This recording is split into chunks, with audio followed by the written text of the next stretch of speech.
আপোনালোকৰ পৰিয়ালৰ মানুহৰ চিকিৎসা কৰিবৰ কাৰণে আপোনাৰ হাতত 10 লাখ টকা আছে নেকি? যদি নাই, তাৰ উপৰিও যদি আপোনালোকে এতিয়ালৈকে হেল্থ ইন্স্যুৰেন্স লোৱা নাই নহয়, জাষ্ট এই ভিডিঅ'টো আপোনালোকে 2 মিনিট সময় চাওক। আপোনালোকে নিজে অনুভৱ কৰিব যে ভৱিষ্যতে গৈ কেনেকুৱা আৰ্থিক সংকটত আপোনালোকে পৰিব পাৰে। আপোনালোকৰ জীৱনৰ গোটেই জীৱনৰ পৰিশ্ৰম, গোটেই জীৱনৰ উপাৰ্জন জাষ্ট মিনিটত একেবাৰে নাইকিয়া হৈ যাব পাৰে। মই সাধাৰণতে বিভিন্ন হেল্থ টপিকৰ ওপৰত, বিভিন্ন বেমাৰৰ ওপৰত আৰু ইয়াৰ হোমিওপেথিক চিকিৎসাৰ ওপৰত ভিডিঅ' বনাওঁ। কিন্তু মই ৰিচেণ্টলি কেইটামান ঘটনা চাই অনুভৱ কৰিলোঁ যে এটলিষ্ট মোক যিবোৰ মানুহে চায় বা মোৰ যিবোৰ ফলোৱাৰ আছে, যোনে মোক ফ'ল' কৰে, যিবোৰৰ সৈতে মই জড়িত হৈ আছোঁ, সেই মানুহবোৰে এবাৰ হেল্থ ইন্স্যুৰেন্সৰ যিটো ইম্পৰ্টেঞ্চ, সেই বস্তুটো এবাৰ বুজি লওক। মোৰ এজন চিনাকি মানুহ, ল'ৰাজনৰ বয়স 35-36 মান হ'ব। ল'ৰাজন ভাল এটা চাকৰি কৰে, ভাল এটা ইনকাম আছে। ল'ৰাজনে নিজৰ কাৰণে ঘৰ বনাব, মাটি ল'ব। অলপ টকা কি কৰিছে, ল'ৰাজন সঞ্চয় কৰিছে বা ছেভ কৰিছে। তেওঁৰ ফাদাৰৰ হাৰ্টৰ প্ৰব্লেম হ'ল। আগৰ পৰাই হয়তো হাৰ্টৰ কিবা প্ৰব্লেম আছিলে কি নাজানো, হঠাৎ ছাডেন কি হ'ল, ছিৰিয়াছ হৈ গ'ল। চিকিৎসাৰ কাৰণে বাহিৰলৈ গ'ল। সেই ল'ৰাজনৰ দেউতাৰ চিকিৎসাৰ বাবদ তেওঁ গোটেই কৰ্মজীৱনত পৰিশ্ৰম কৰি যিখিনি টকা ঘটিছিল, যিখিনি টকা জমা কৰিছিল, গোটেইখিনি টকা একেবাৰে সম্পূৰ্ণৰূপে শেষ হৈ গ'ল।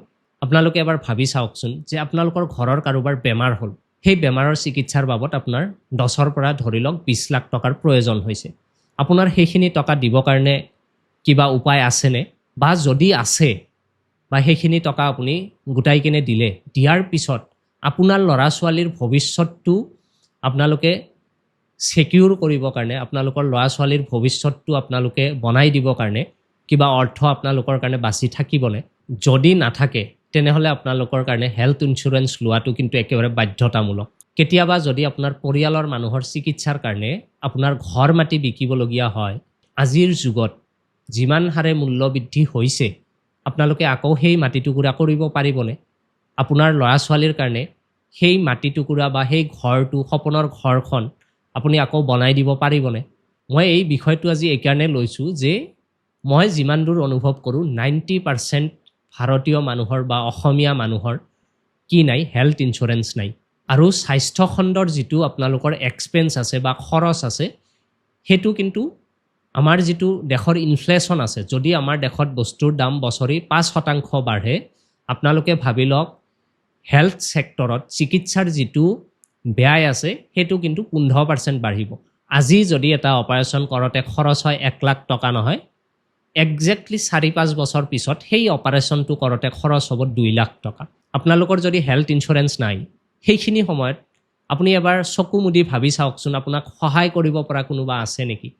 আপুনি কাৰোবাৰ পৰা 2 টকা সহায় পাব নেকি? তেনেকুৱা যদি আপোনালোকৰ হেল্থৰ ক্ষেত্ৰত চিকিৎসাৰ কাৰণে ছিকিউৰিটি নাই, আপোনালোকে ইমিডিয়েটলি গৈ এখন হেল্থ ইন্স্যুৰেন্স লওক। হেল্থ ইন্স্যুৰেন্স লওঁতে আপোনালোকে কেইটামান কথা মনত ৰাখিব লাগিব। কোনটো কোম্পানীৰ হেল্থ ইন্স্যুৰেন্স ল'ব সেইটো আপোনালোকে নিজে ডিচাইড কৰিব। মই জাষ্ট হেল্থ ইন্স্যুৰেন্সৰ ইম্পৰ্টেঞ্চ কি সেই বস্তুটো বুজাবৰ কাৰণে এই ভিডিঅ'টো বনাইছোঁ।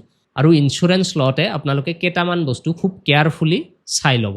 প্ৰথম হৈছে আপোনালোকৰ পৰিয়ালৰ আটাইতকৈ যোন বয়সীয়াল ব্যক্তি নহয়, তেখেতৰ হেল্থ ইন্স্যুৰেন্সটো আপোনালোকে ছেপাৰেটলি কৰিব। আৰু 30 বছৰৰ তলৰ যিবোৰ পৰিয়ালৰ সদস্য আছে, তেওঁলোকৰ হেল্থ ইন্স্যুৰেন্সটো বেলেগকৈ কৰিব। যদি আপোনালোকে এজন 50 বছৰীয়া মানুহৰ আৰু 30 বছৰীয়া মানুহৰ হেল্থ ইন্স্যুৰেন্স একেলগে কৰে বা তাৰ লগতে যদি আপোনালোকৰ ল'ৰা ছোৱালী 10-15 বছৰীয়া থাকে নহয়, সেই হেল্থ ইন্স্যুৰেন্সৰ যিটো প্ৰিমিয়াম হ'ব, আটাইতকৈ যাৰ বয়স বেছি তাৰ ওপৰত ভিত্তি কৰিহে হ'ব।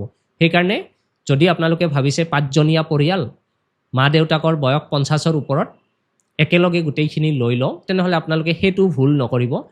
আপোনালোকৰ মা দেউতাৰ কাৰণে ছেপাৰেট হেল্থ ইন্স্যুৰেন্স লওক আৰু আপোনালোকৰ কাৰণে ছেপাৰেট হেল্থ ইন্স্যুৰেন্স লওক। তেতিয়া আপোনালোকৰ প্ৰিমিয়ামটো কম থাকিব।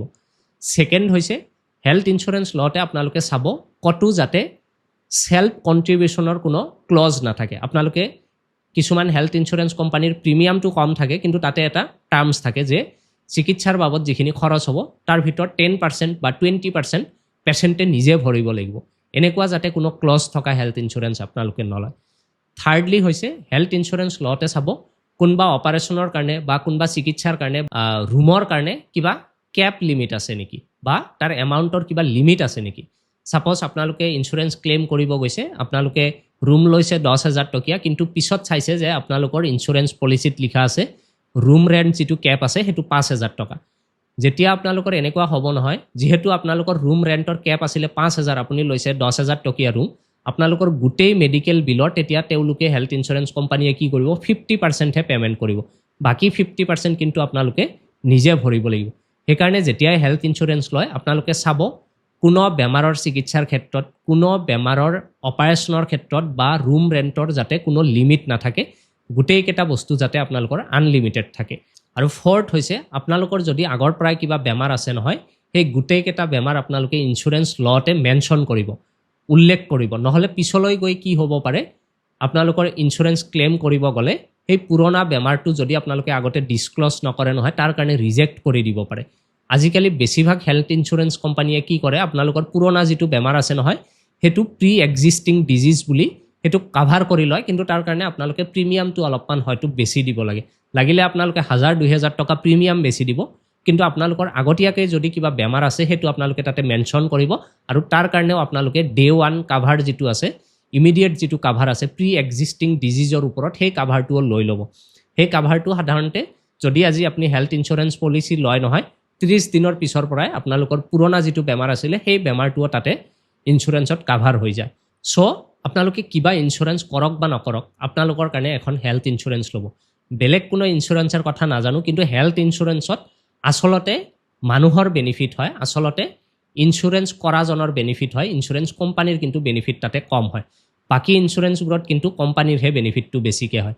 আপোনালোকৰ কিবা থাকক নাথাকক, বৰ্তমান যুগত চিকিৎসাৰ যিটো ব্যয়, চিকিৎসাৰ যিটো খৰচ, আৰু বৰ্তমান যুগত এই খৰচখিনি বহন কৰিবলৈ যদি আপোনালোকৰ ইঞ্চুৰেঞ্চ নাথাকে নহয়, আপোনালোকৰ ল'ৰা ছোৱালীৰ যিটো ভৱিষ্যত সপোন আছে তেওঁলোকক লৈ আপোনালোকে যিটো ভৱিষ্যত দেখিছে নহয় সেইটো কিন্তু আপোনালোকে হেৰুৱাবলগীয়া হ'ব পাৰে।